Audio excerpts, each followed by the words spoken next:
You ask Tiger to calculate. This deals with linear inequalities with one unknown. The final result is n greater than 1 over 2. Let's solve it step by step. Isolate the n. Divide both sides by 34.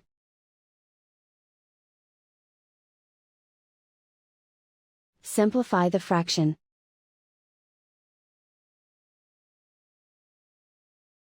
Find the greatest common factor of the numerator and denominator.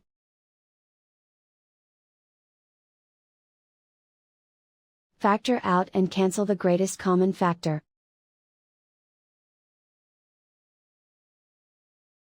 Plot the solution on a coordinate grid.